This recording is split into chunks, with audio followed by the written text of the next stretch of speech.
Saya ada satu pertanyaan untuk Tuan Syekh. Kalau ustaz yang keluar TV biasanya, ustaz yang keluar TV, mesti ada juga yang jangan saya lah. mesti ada yang tacak mukanya ataupun letak di ais di bibirnya. Adakah itu menyebabkan perempuan juga? Itulah masalahnya ustaz yang ini masalah.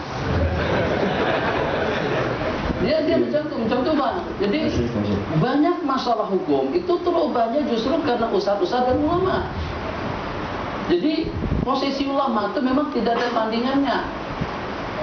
Nabi kita katakan anajiluhum fi sudurihim. Injilnya mereka itu atau Injilnya ulama itu ada di dalam dada mereka. Satu, al ulama warasatul anbiya. Dua, yang walaupun ibadah tak banyak mana, sedekah tak banyak mana, zikir tak banyak mana, sembahyang tak banyak mana, tapi mereka justru kumpulan yang diangkat martabatnya oleh Allah Jalla wa'ala. Tapi yang paling pelik, kumpulan yang paling tinggi martabatnya di sisi Allah setelah mengambil alih maqam para nabi-nabi dan rasul. Nabi kita bersabda, ulama ummati, ulama daripada umatku ka'anbiya ibadi Israel. Tapi dalam waktu yang sama Nabi kita katakan golongan yang pertama yang akan dijilat oleh api neraka itu juga ulama.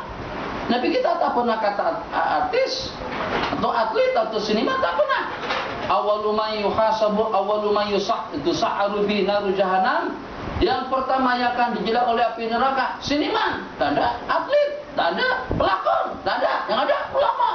Nah, kenapa? Nah, sebab itu tadi seperti yang abang katakan. Kalau pada saat atlet itu babit, atlet itu kena tak tahu, kena tidak mengaji, kena tidak belajar. Tapi pada saat ulama yang terlibat, ulama itu akan dijadikan panutan dan idola ikutan orang ramai. Maka pada saat terbabitnya orang awam kepada satu perkara janggal, orang tidak akan mengidolakan, orang tidak akan ikut. Kenapa? Sebab itu bukan panutan umat.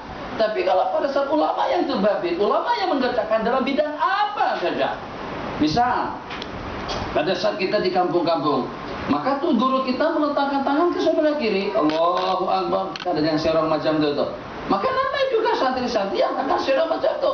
Tak tahu dalilnya apa, dari mana pengambilannya, apa asal muasalnya, tak tahu. Hanya setakat tengok tuh guru tangan serong macam itu, maka kita juga letak tangan serong macam ini. Kenapa? Tuh guru buat. Nah, makanya itu kalau pada saat orang awam buat, kita tidak akan idolakan.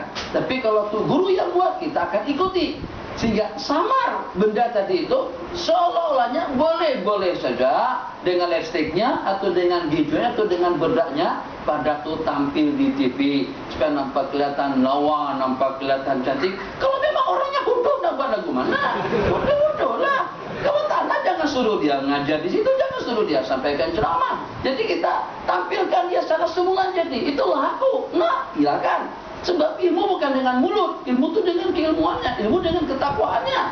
Jadi yang mempengaruhi itu bukan dia walaupun lawa, cantik, mashallah, tabarakallah, tapi syarat tak cantik mana, atau dengan yang sampaikan tidak keruan, bukan ya penampilannya atau bukan pakaiannya, yang ianya ceramah, nasihat, ilmu, kuliah yang disampaikan. Jadi kita tetap berharap supaya jangan sampai yang menjadi calon-calon ulama yang diberikan gelar ustaz, jangan sampai babitkan umat ini kepada benda-benda makruh atau kepada perkara-perkara janggal, lebih-lebih lagi kalau terhadap hal-hal yang dilaknat oleh Rasulullah dengan hadisnya, la'ana Rasulullah sallallahu alaihi wasallam al-mutasyabbihati minan nisa'i birrijal.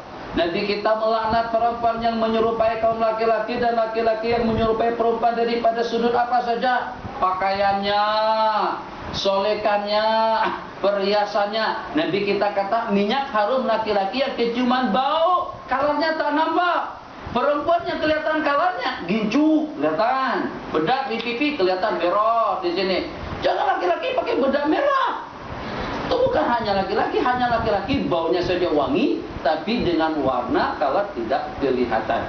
Jadi yang semacam tadi itu sudah termasuk tasyabbuh, menyerupai perhiasan yang lain jenis. Tambah lagi yang menghias adalah pondan orangnya. Allahu Akbar. Nabi kita usir, Nabi kita nafi bahasa Arab Nabi kita jauhkan, Nabi kita keluarkan, Nabi kita usir seorang laki-laki pondan. Bahkan pada saat laki-laki pondan tadi itu masuk ke masjid, Nabi kita tak lain, Nabi kita putar hadapan belah-belah, Nabi kita tak menghadap kepada laki-laki tadi itu. Kenapa? Sebab laki-laki yang pondan semacam itu sebab cocok, sebab mau. Duduk di kalangan laki-laki, kita katakan dia laki-laki. Duduk di kalangan perempuan, kata perempuan dia seperti kita, lebih kurang semacam mana kita. Jadi tidak terlalu ketara. Jadi serba sesuai. Di sini iya, ke sana pun dia juga iya. Makanya yang paling banyak menangani stolikan perempuan, salo dan lain sebagainya, itu adalah laki-laki pondan. Habis, satu terakhir. Silakan.